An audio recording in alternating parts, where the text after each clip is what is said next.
Então também é possível perceber um certo paralelo, porque essa equivalência entre dias, anos e jubileus, ela é muito frequente nas sombras, né, deixadas pela criação e também nas profecias, né? E a gente tem um paralelo aí também interessante na vida de Moisés, o primeiro ungido, né?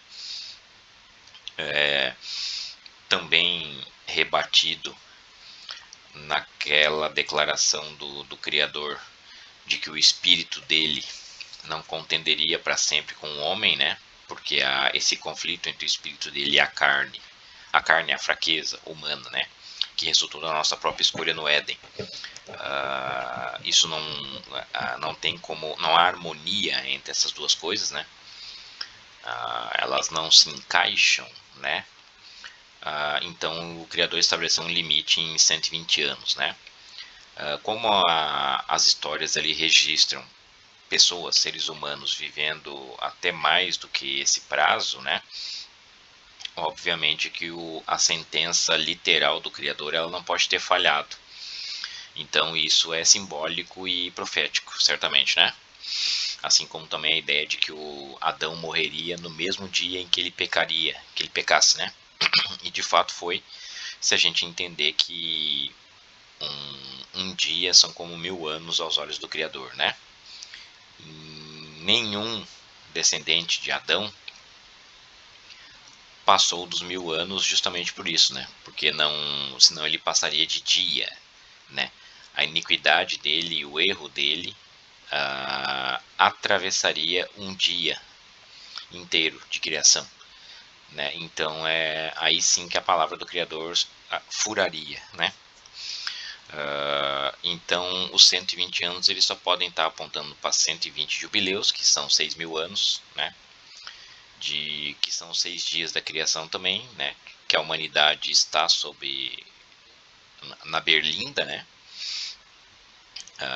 Sob juízo, e que findará agora, eu creio que a gente já está, será muito breve, né? A gente já deve estar nos últimos minutos, inclusive desses 120 anos barra 120 jubileus barra 120 dias, né? Todos são em profecia e no estudo das sombras, elas são tudo equivalentes, essas datas, né? Essas grandezas de tempo. Então esses 120 anos só poderia estar tratando disso, né? Porque aí a partir daqui sim, né? A partir dos 120 anos ou jubileus completados, que são 6.000 anos, aí a gente adentraria no sábado, né? E aí sim o nosso descanso é justamente a convivência com o Espírito do Criador e a gente deixar esse véu de carne que a gente tem ocupado, né? E aí não vai haver mais contenda, né?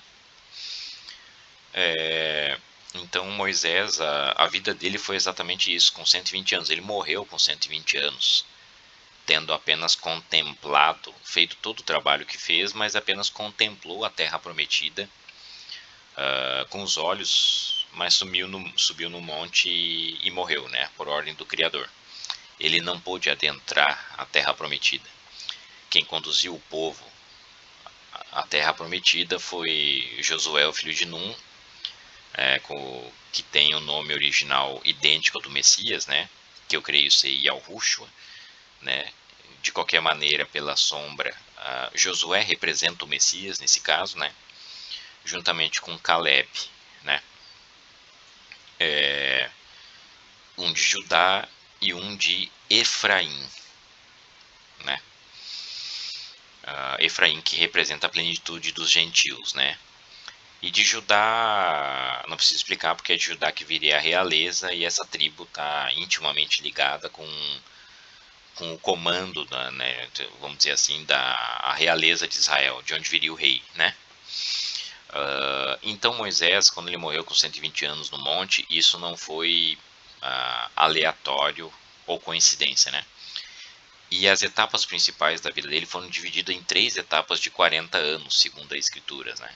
As escrituras. Então, houve aí 2 transições e depois uma terceira que seria a transição do fim, na verdade o fim de sua vida, que passando aí por uma etapa de, de uma outra realidade de existência que também foi confirmada pelo fato de Moisés ser um dos identificados por Pedro, né, no Monte da Transfiguração, né? Tanto Moisés como Elias. Então Moisés ali já tinha cumprido os 120 anos dele como sombra, né? E se apresentou ali já como que se tivesse no sábado, né? No Shabat, com o corpo já glorificado, como pelo menos foi relatado pelos que presenciaram isso, né? Pelos que viram. Então essas 3 fases de Moisés, 3 de 40 anos, né, se dividem com os 40 anos sendo educado, né? A ideia de que ele foi resgatado das águas, né, num cesto, tevá, chamado no hebraico, né, que é a mesma palavra para arca, né? Aí uma mulher da realeza egípcia acabou se compadecendo dele, pegou para criar e entregou ele para a própria mãe, porque ela ficou com pena de sabendo que ele era filho das servas hebreias, né, que estavam no Egito e que estavam passando por esse perrengue aí, né, de não poder, de ter que se livrar dos próprios filhos, né, porque os egípcios já estavam temendo o crescimento dos hebreus lá, né. E aí ele acabou sendo salvo por essa, claro, pela própria vontade do Criador, né. A sobrevivência dele como criança já foi um milagre, já foi o primeiro milagre. E aí ele acabou sendo criado dentro da realeza egípcia e foi instruído em né, todo o conhecimento lá que os filhos de Mitzrayim, né, Mitzrayim, o Egito, tinham. Então ele foi e foi criado como príncipe, né, entre os príncipes do Egito, e até certo ponto ele era supervisor e feitor dos trabalhos, inclusive com seus irmãos, né, hebreus. Mas aí aos 40 anos ele teve a primeira transição, com aquela história lá de que ele teve que fugir porque ele foi defender um irmão hebreu dele de um outro feitor egípcio. Ele acabou matando o egípcio, e aí ele ficou com medo que aquela história se espalhasse e acabou fugindo para Midian, né? Em Midian ele acabou conhecendo lá, casou a esposa Zípora, né, o seu sogro, e estava vivendo a sua vida pacata, afastado do Egito, né? Aí quando teve essa segunda fase, dos 40 aos 80 anos, né? Nos 80 anos é que o Criador se mostra a ele na sarça ardente, e ele é levantado para tirar o povo dele do Egito com sinais diante do faraó, né? Essa seria a segunda transição da vida dele para a terceira fase. Aí a terceira e última fase é a fase como libertador do povo de Israel, né?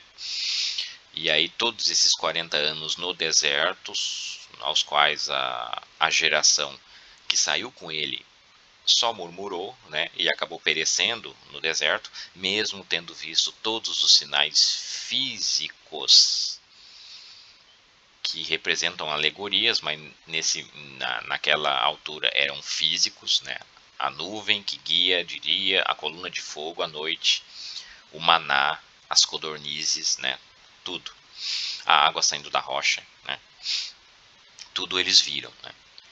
E mesmo assim murmuraram, né? Os corpos deles pereceram pelo deserto e acabaram aí a nova geração, né? Que acabou entrando na Terra Prometida, né, em Canaã, guiada por Josué, o filho de Num, e Yahushua, né, é o nome do Messias, e também Caleb, né. E aí então essa fase dele foi até a morte dele com 120 anos, né, justamente prefigurando a passagem para o sábado, do qual a carne dele, Moisés, não adentrou, né. Isso não significa, ele apenas foi um vaso, um servo, um fantoche que cumpriu a prefiguração do Criador, né? Isso então não significa que ele foi julgado como condenado, né, como culpado. Isso não significa isso, né? Tanto é que se fosse, certamente ele não estaria naquela condição de, juntamente com Elias, né, no Monte da Transfiguração lá, aconselhando ou conversando com o Messias, né, que estava prestes a ser sacrificado. Então, com certeza, certamente a condição dele não seria essa, né, se ele tivesse no Sheol, que é a sepultura, a morte definitiva, né, que é o entendimento hebraico, né. Então, aliás, esse eu entendo, ser o motivo da disputa entre os anjos, inclusive, né, entre os arcanjos, né, aqueles que resguardam a obediência ao Criador e aqueles que se rebelaram, né, porque eles estavam disputando sobre isso, né, sobre qual seria o destino do corpo da vida carnal de Moisés, né? Se por ele ter ferido a rocha e justamente o Criador não ter permitido ele entrar em Canaã, se isso é fonte de condenação para ele ou se não, né? Ou se ele cumpriu apenas uma prefiguração, querendo ou não, ele foi o justo legislador e o primeiro ungido do povo de Israel, né? Ele estava tete a tete com o Criador, inclusive no monte, né? No Monte Sinai, tanto é que a face dele resplandecia quando ele voltou com a lei, né? Então um camarada assim também não era qualquer um, né? Então o curioso a gente pensar que o tipo de disputa, o tipo de conversa que os querubins têm é desse nível, né? Então é curioso a gente pensar quando a gente vê aí até em programas de televisão aberta, né? Ligados às religiões aí que a gente conhece, quando se tem entrevistas com o demônio e o diabo e os demônios tão preocupados com coisas mesquinhas, né? Como por exemplo, se tu não der dinheiro na igreja, ele vai te afligir, ou como se tu frequentar uma igreja concorrente, entre aspas, porque é isso que se trata, né? São meras concorrências comerciais, né? Assim como os bancos concorrem uns contra os outros, assim como as lojas, né, de eletrodomésticos concorrem umas contra as outras, né?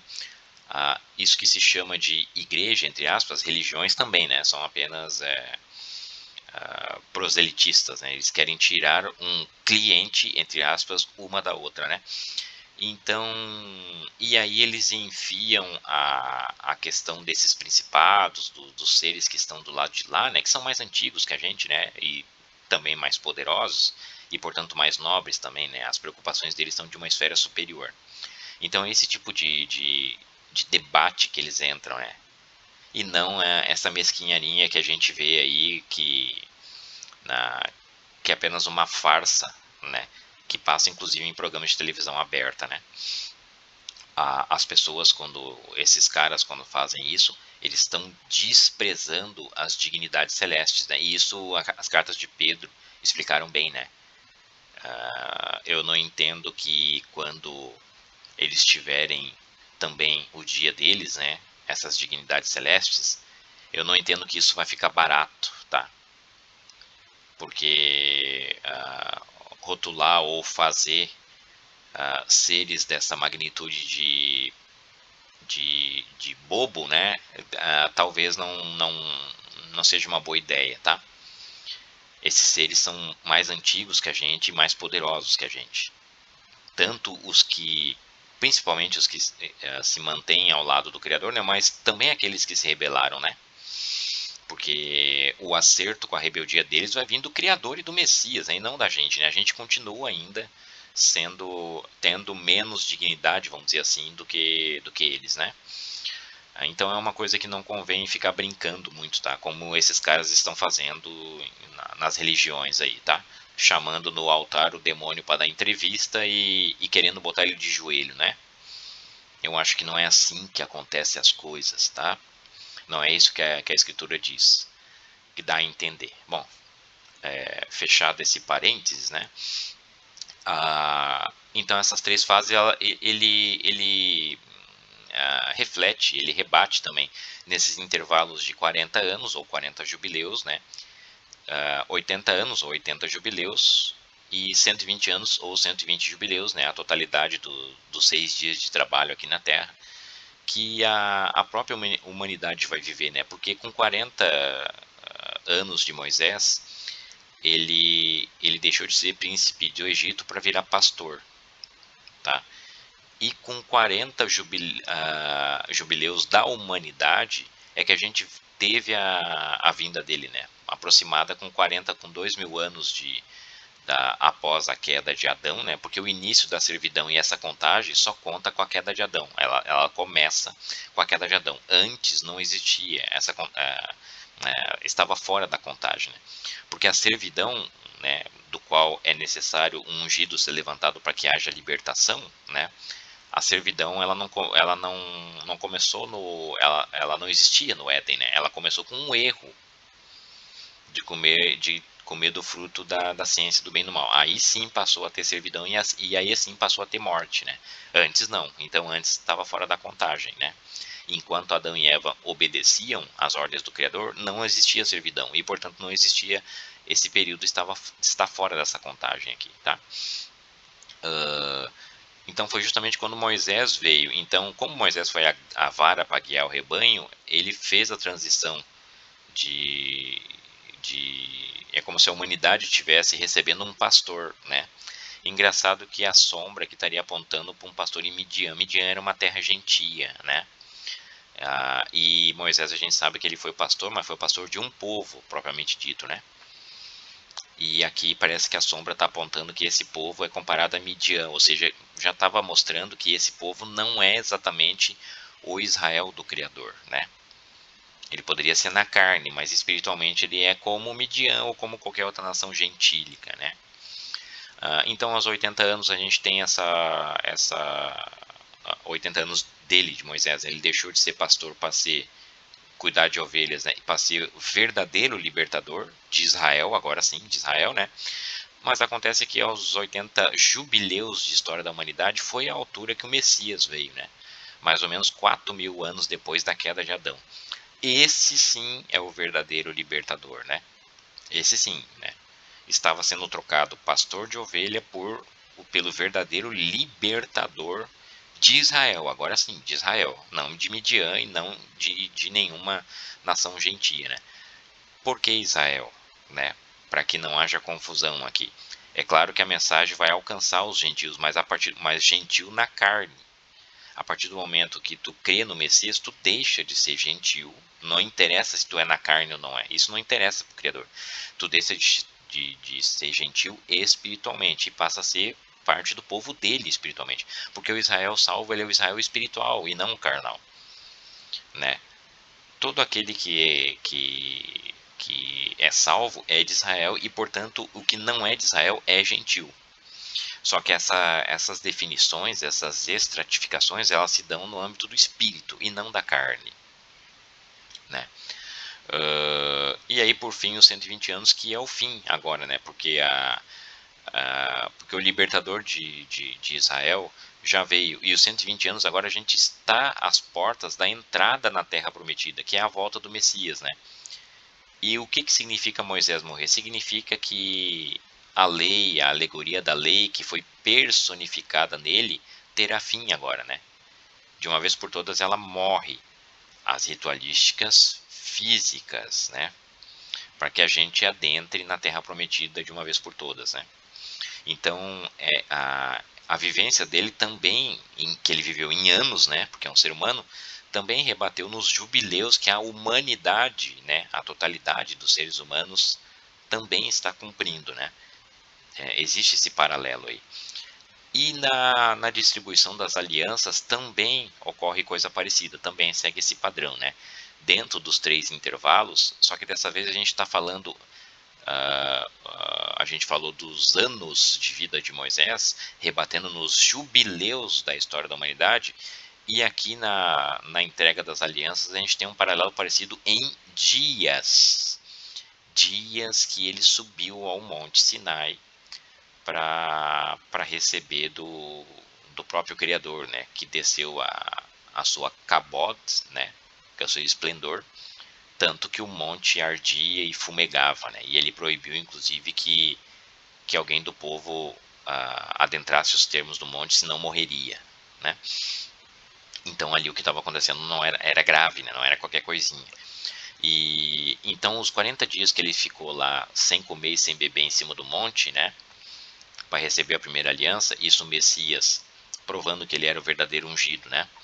Ele também cumpriu para nos entregar a segunda no deserto, certo? Logo após o batismo no Rio Jordão, ele foi impelido em espírito para o deserto, e lá ele também ficou os mesmos 40 dias e também sem comer nem beber, da mesma maneira que o primeiro ungido, que era apenas uma sombra, Moisés, também precisou passar para voltar com a primeira aliança, né? Que eram as tábuas da lei. Mas acontece que quando ele desceu do monte, ele já presenciou o povo se prostituindo com um bezerro de ouro. E então isso significa que Moisés no Sinai ele trouxe as primeiras tábuas, que eram condenadoras, né? Que também rebate exatamente com a altura que ele veio, né? Com essa altura da contemporânea a ele, que ele trouxe a lei em tábuas de pedra, a lei a mosaica física surgiu aqui nessa altura da humanidade, tá? Então bate certinho também. Como o povo errou, aí Moisés teve que se humilhar como um bom intercessor, né? Porque o papel dele era esse, prefigurativamente, claro, como um ungido, né? Que foi o que o Messias fez com a gente, né? Ele foi o intercessor dele por nós, né? Pelo Criador, né? Em relação ao Criador. Ou seja, ele teve que interceder pelo povo, Moisés aqui, diante do Criador, para que o Criador tivesse clemência, né? Tivesse compaixão. Então aqui é que a gente tem a ideia do perdão e da expiação do Criador, né? E aí foram mais 40 dias, né? Então vê que esse intervalo aí de 40 jubileus entre a vinda da lei, intervalos aproximados, tá? E a vinda do Messias, né? Entre um outro ungido, a gente pode interpretar como o perdão paciente e a expiação simulada do Criador, né? Como se fosse assim um entretempo até ele enviar a verdade, o verdadeiro renovador das coisas, né? Enquanto ele não mandasse o verdadeiro renovador das coisas, né? A verdadeira fonte do perdão, ele criou uma espécie de simulacro, né? Ele mantinha uma espécie de simulacro para perdão e expiação dos pecados. E é exatamente o que esse período aqui em Jubileus da humanidade representa, que é quando existiu a lei instituída por Moisés e todos aqueles rituais levíticos e físicos, né, litúrgicos que acontecia, matando animais, né, fazendo sacrifícios ali de pombinhas, de touros, de bezerros, de cordeiros, enfim, né, também as ofertas de cereais, né, queimadas no fogo do altar, tudo isso simulando o perdão e a expiação dos pecados, como se fosse aplacando a ira do Criador até que ele trouxesse ele descesse até a gente na terra e falasse na nossa cara o que ele quer da gente, né? Que é o amor ao próximo e se afastar da corrupção do mundo, que é a idolatria, né? Então, muito bem, quando ele obteve, vamos dizer assim, o consentimento, o perdão do Criador, o Criador esqueceu aquela primeira afronta feita aqui, isso rebate nos jubileus da humanidade exatamente quando a vinda do Messias, né? Com a vinda do Messias, ou seja, quando o ungido lavrou novas tábuas, né? Ele desceu, ele lavrou novas tábuas e subiu de novo para receber a nova aliança com mais 40 dias, né? Então os últimos 40 dias no monte dessa empreitada de Moisés foi para trazer a segunda aliança, né? Que na verdade lá ainda era a primeira, porque as tábuas só se repetiram, né? Mas já era uma segunda feitura de tábuas, né? Então ali já estava apontando para uma segunda aliança, uma aliança renovada, já estava apontando, né? E é justamente o que significa esses 40 últimos jubileus, né?